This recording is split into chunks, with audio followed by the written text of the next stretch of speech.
Samantala, may handog din na regalo ang MRT3 at LRT2 sa ating mga kababayang manggagawa ngayong Labor Day. Kung ano yan, alamin sa sentro ng balita ni Bernard Ferrer. Mula North Avenue papuntang Shaw Boulevard si Rosalie kasamang kanyang anak. Ngayong Labor Day, pahinga muna siya sa trabaho para sa bonding nilang mag-ina. Ikinatuwa niya na libre ang kanilang pamasahe sa MRT. Ang natipid nila kasi, maaari ng gamiting pamasahe sa tricycle.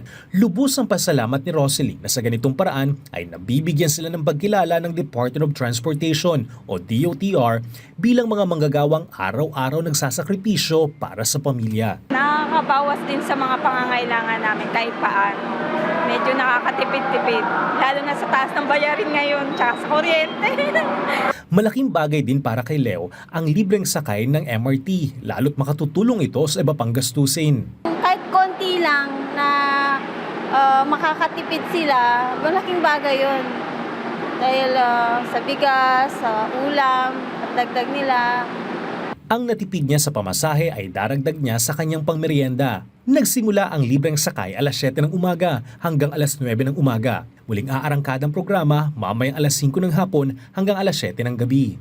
Kinakailangan lamang magpakita ng valid company ID upang makapag-avail ng libreng sakay. Pagkilala ito sa husay at kagitingan ng mga manggagawang Pilipino. Maliban sa MRT, may libreng sakay din ang Light Rail Transit Authority o LRTA sa LRT Line 2. Samantala, halos 13 milyon na ang bilang ng mga pasaherong nabigyan ng 50% fare discount sa MRT mula March 23 hanggang April 28, 2026.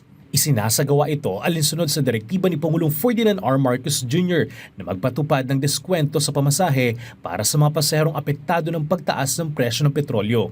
Tiniyak ng MRT na patuloy silang maghahatid ng ligtas, maayos at maaasang biyahe para sa mga commuter araw-araw. Bernard Ferrer para sa Pambansang TV sa Bagong Pilipinas.